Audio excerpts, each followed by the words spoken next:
अस्सलामुअलैकुम, मैं हूँ अक्सा और आप लोग देख रहे हैं यूट्यूब चैनल अक्सास कुजीन। आज आपके साथ ताकत का खजाना और जिस्म को फौलाद की तरह मजबूत करने वाली सदियों से बनने वाली रेमेडी शेयर करूंगी। पुराने से पुराना कमर दर्द हो या जोड़ों का दर्द या आपके जोड़ों में से टक टक की आवाज आती हो, पट्टों की कमजोरी, जिस्म का थका थका रहना या सर के दर्द का मसला हो, नींद के मसाइल या सोते हुए टांगों को झटके लगते हों, खून की कमी हो या बालों का गिरना या दिमागी कमजोरी हो और डिलीवरी के बाद भी तमाम मसाइल का हल इस देसी पंजीरी में मौजूद है। पंजीरी की इस रेसिपी में सबसे पहले हम 2.5 कप यानी 500 ग्राम के बराबर चने की दाल लेंगे। दाल को आपने 4 से 5 बार खुले पानी से अच्छी तरह से पहले धो लेना है। इससे पहले भी मैंने कमर दर्द की रेमेडी आपके साथ शेयर की थी, जिसको मैंने सूजी के साथ तैयार किया था, लेकिन आपकी बहुत ज़्यादा फरमाइश पे आज चने की दाल से बहुत ही आसान तरीके से देसी पंजीरी तैयार करेंगे। दाल धोने के बाद बस ख्याल रखिएगा कि इसमें पानी बिल्कुल नहीं होना चाहिए। अब धुली हुई दाल में 6 कप यानी 1.5 लीटर के बराबर दूध डालेंगे और एक बार अच्छी तरह से इसको हिला देंगे और कवर करके आपने दाल को पूरी रात के लिए भिगो के रखना है।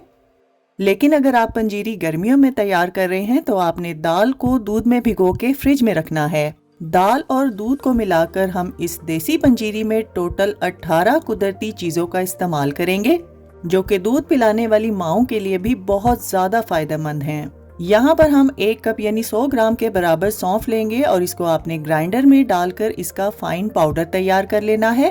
अगर आप लोग चाहें तो सौंफ को कूट कर भी इस्तेमाल कर सकते हैं।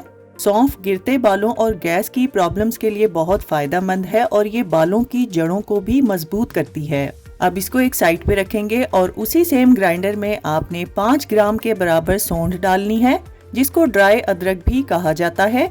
इसका भी फाइन पाउडर तैयार करके सौंफ के साथ ही रखेंगे। चने की दाल चूँकि बादी होती है और इससे कई लोगों को गैस की प्रॉब्लम हो सकती है, इसीलिए इस रेमेडी में मैंने सौंठ यानी ड्राई अदरक का इस्तेमाल किया है, जो कि गैस को बनने नहीं देगी। यहाँ पर दाल को भीगे हुए तकरीबन 10 से 12 घंटे हो चुके हैं और आप लोग देख सकते हैं कि दाल ने काफी हद तक दूध को एब्जॉर्ब कर लिया है और दाल भी काफी हद तक सॉफ्ट हो चुकी है। अब दाल को एक चॉपर में डालकर इसको पीस लेंगे। बस ख्याल रखिएगा कि आपने इसमें बहुत ज्यादा दूध नहीं डालना। आप देख सकते हैं कि 6 कप यानी 1.5 लीटर में से तकरीबन 1.25 कप के बराबर दूध बच गया है। जरूरत पड़ने पे दाल को पीसते हुए हम इसी दूध का इस्तेमाल करेंगे। हर इलाके में चने की दाल की क्वालिटी डिफरेंट होती है। ये मुमकिन है कि अगर आप लोग जिस इलाके में रहते हैं तो वहाँ पर दाल की क्वालिटी डिफरेंट हो और आपको 6 कप से कम दूध या इससे ज्यादा का इस्तेमाल करना पड़े। चने की दाल में बहुत ज्यादा फाइबर होता है, जो कि आपके निज़ाम हजम को ठीक रखता है। ब्लड शुगर और कोलेस्ट्रॉल को भी ये नॉर्मल रखता है और आपकी मेंटल हेल्थ के लिए भी बहुत ही फायदेमंद है। दाल को आपने दरदरा पीसना है, बहुत ज्यादा फाइन नहीं पीसेंगे। दाल को पीसते हुए मैंने बचे हुए दूध में से 3/4 कप दूध का इस्तेमाल किया है और यहाँ पर आप देख सकते हैं कि आधा कप दूध फिर भी बच गया है। वीडियो में आप लोग देख सकते हैं कि दाल का टेक्सचर बहुत ज्यादा थिक है, इससे ज्यादा पतला टेक्सचर आपने नहीं रखना। अब एक बड़े साइज का पैन लेंगे और इसमें आपने 350 ग्राम के बराबर देसी घी डालना है और जो दाल हमने पीस के रखी थी उसको आपने चम्मच, स्पैचुला या हाथ की मदद से छोटी छोटी पकौड़ियों की शक्ल में इसमें डालना है और इनको आपने मीडियम टू लो फ्लेम पर फ्राई करना है। और जब तक ये पकौड़ियाँ अपनी शेप को होल्ड ना कर लें, आपने इसको बिल्कुल नहीं हिलाना। जब एक साइड अच्छे से फ्राई हो जाए तब आपने बहुत ही हल्के हाथ से इसकी साइड को चेंज करना है और दूसरी साइड को भी आपने बहुत अच्छे से फ्राई करना है। बहुत ज्यादा ओवर फ्राई नहीं करेंगे। जैसे ही इस पे गोल्डन ब्राउन कलर आ जाए तब आपने इनको निकाल लेना है। बस इसी तरह से सारे दाल के मिक्सचर को आपने फ्राई कर लेना है और इन तमाम पकौड़ियों को आपने अच्छी तरह से ठंडा करना है। वीडियो में आप लोग देख सकते हैं कि ये दाल की पकौड़ियाँ बाहर से हल्की सी क्रिस्पी और अंदर से सॉफ्ट हैं। फ्राइंग के दौरान अगर पकौड़ियाँ फट जाएं तो आपने परेशान बिल्कुल नहीं होना, आपने उसी तरह से उसको फ्राई करके निकाल लेना है। अब दाल से बनी पकौड़ियों को आपने चॉपर में डालकर चॉप कर लेना है। इसको भी आपने दरदरा चॉप करना है, बहुत ज्यादा फाइन पाउडर नहीं तैयार करेंगे। अब इसको एक साइड पे रखेंगे, इसका इस्तेमाल हम आगे चलकर करेंगे। अब उसी सेम बचे हुए देसी घी में हम 1.5 कप यानी 200 ग्राम के बराबर बादाम डालेंगे और लो फ्लेम पर इसको कुछ देर के लिए रोस्ट करेंगे। यादाश्त की मजबूती और दिमागी कमजोरी के लिए बादाम बहुत ही यूजफुल हैं। अब इसमें हम 3/4 कप यानी 100 ग्राम के बराबर काजू डालेंगे। काजू रेड ब्लड सेल्स बनाने में बहुत मदद करता है और ये स्किन के लिए भी बहुत ही यूजफुल है और शुगर और ब्लड प्रेशर के मरीजों के लिए भी बहुत ही मुफीद है। जब ये अच्छे से फ्राई हो जाएं तब आपने इनको निकाल कर एक साइड पे रखना है। अब इसमें हम 1 से 2 टेबलस्पून मजीद देसी घी डालेंगे और 1 कप यानी 100 ग्राम के बराबर पिस्ता डालेंगे और 1 कप ही यानी 100 ग्राम के बराबर अखरोट भी इसमें डाल देंगे। पिस्ता शुगर और ब्लड प्रेशर के मरीजों के लिए बहुत ज्यादा फायदेमंद है और ये बैड कोलेस्ट्रॉल को कंट्रोल करता है। साथ ही अखरोट भी दिल और दिमाग की सेहत के लिए बहुत ही मुफीद है और हड्डियों और बालों को मजबूत बनाता है। अब इनको भी फ्राई करके आपने निकाल कर एक साइड पे रखना है। अब उसी सेम पैन में आप 1 से 2 टेबलस्पून मजीद देसी घी डालेंगे और 100 ग्राम के बराबर नारियल डालेंगे। बालों की मजबूती और जिल्द को चमकदार बनाने के लिए नारियल बहुत ही कारआमद है और ये वजन कम करने में भी मदद देता है। अब इसको भी फ्राई करके आपने निकाल कर एक साइड पे रखना है। इस रेसिपी में आपने पिसे हुए नारियल का इस्तेमाल नहीं करना। अब उसी सेम पैन में हम 1 से 2 टेबलस्पून मजीद देसी घी डालेंगे और आधा कप यानी 50 ग्राम के बराबर खरबूजे के बीज, जिसको 4 मगज भी कहा जाता है, डाल देंगे। इनको हम कुछ देर के लिए फ्राई करेंगे और फिर इसमें हम 6 टेबलस्पून यानी 50 ग्राम के बराबर अलसी के बीज भी डाल देंगे। ये दोनों चीजें तासीर में बहुत ज्यादा गर्म होती हैं, इसलिए पंजीरी में इनका इस्तेमाल कम मिकदार में किया जाता है। ये दोनों चीजें हार्मोनल प्रॉब्लम्स के लिए बहुत ही फायदेमंद है और खरबूजे के बीज गुर्दों की सफाई में अहम किरदार अदा करते हैं। अब इनको भी निकाल कर एक साइड पे रखेंगे और पैन में 2 से 4 टेबलस्पून मजीद देसी घी डालेंगे। अब इसमें हम 1.5 कप यानी 200 ग्राम के बराबर 4 गोंद डालेंगे, जिसे कीकर यानी बबूल की गोंद भी कहा जाता है। यहाँ पर एक बात को नोट कर लीजिए कि इस रेसिपी में मैंने गोंद कतीरे का इस्तेमाल नहीं किया बल्कि 4 गोंद का इस्तेमाल किया है। गोंद को आपने आधा आधा करके फ्राई करना है। जब ये पॉपकॉर्न की तरह फूलने लगे और हाथों में दबाने से एकदम से टूट जाए तो इसको निकाल लेंगे। हड्डियों और जोड़ों के दर्द के लिए गोंद एक बहुत ही पावरफुल चीज है, जिसका इस्तेमाल करके आपकी हड्डियां मजबूत हो सकती हैं। इसकी तासीर भी गर्म होती है। अगर आप लोग चाहें तो पंजीरी में इसका इस्तेमाल कम भी कर सकते हैं। अब पैन में हम 2 से 3 टेबलस्पून मजीद देसी घी डालेंगे और 4 से 5 कप मखाने, जिसका वजन 100 ग्राम तक होना चाहिए, आधे आधे करके फ्राई करेंगे। ये कुदरत की बहुत ही पावरफुल तख्लीक है जो मर्द और औरत दोनों के लिए फायदेमंद है। सर के दर्द से लेके बेऔलादी तक का इलाज इन मखानों में मौजूद है। जब मखाने हल्के पिंक कलर के फ्राई हो जाएं तब आपने इनको हाथ में दबा के चेक करना है। जब ये एकदम से टूट जाएं तो समझ जाइएगा ये बिल्कुल परफेक्टली फ्राई हो चुके हैं। नींद का ना आना, बेचैनी, दिमागी कमजोरी का इलाज आप मखानों से कर सकते हैं।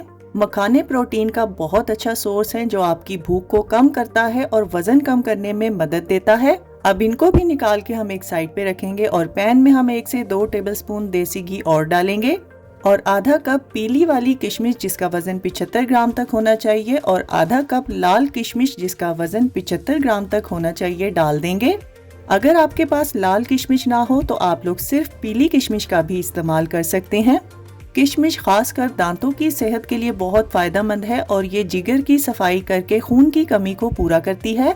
जब किशमिश फ्राई होकर फूलने लगे तो आपने इसको भी निकाल कर एक साइड पे रखना है। अब एक बार फिर से पैन में हम 5 से 6 टेबलस्पून देसी घी डालेंगे और 3/4 कप यानी 100 ग्राम के बराबर सूजी इसमें डाल देंगे।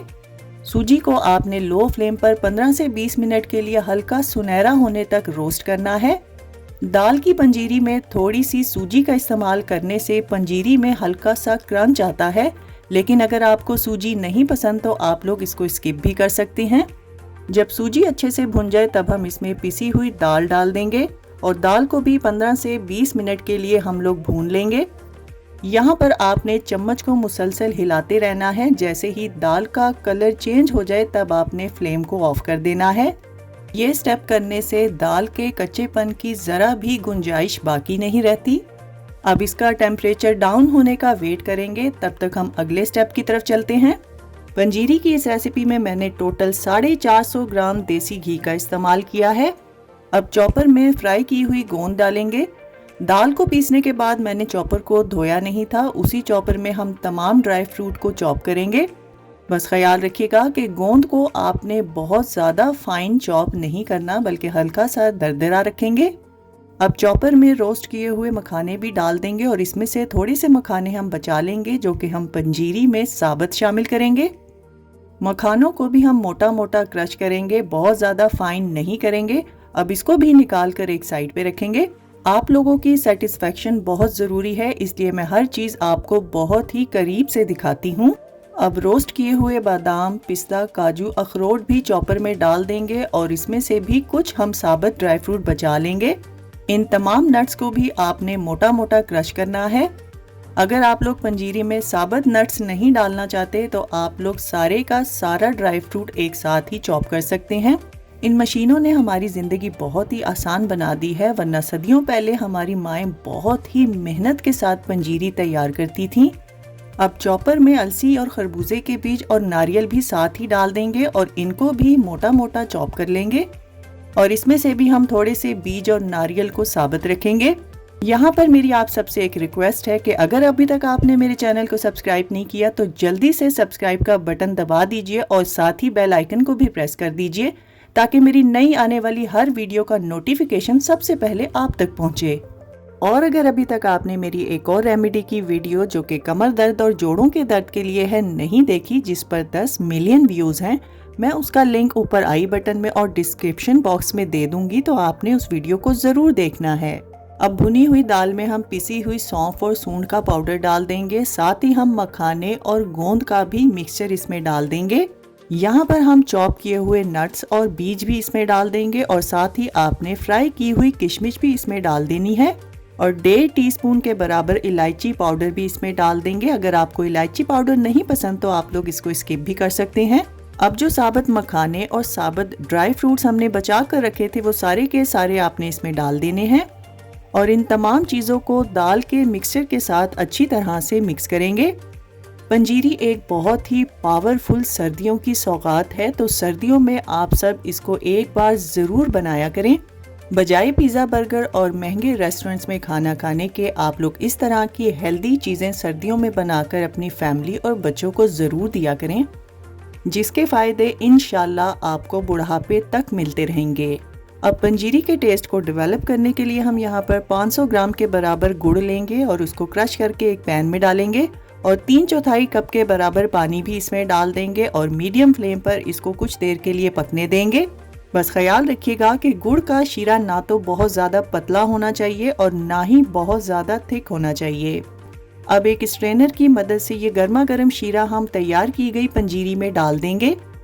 गुड़ का इस तरह से शीरा बना के डालने का फ़ायदा ये होता है कि जब आप लोग इसको स्ट्रेनर में स्ट्रेन करते हुए डालेंगे तो गुड़ में मौजूद गंदगी खुद ब खुद से अलहदा हो जाएगी और पंजीरी की मिक्सिंग भी आप लोग बहुत अच्छे से कर सकेंगे। अगर आप लोग शुगर पेशेंट्स हैं और आप लोग शुगर फ्री पंजीरी बनाना चाहते हैं तो गुड़ की मिकदार को आप लोग कम कर सकते हैं या स्किप भी कर सकते हैं और उसकी जगह आप लोग किशमिश की मिकदार को बढ़ा सकते हैं।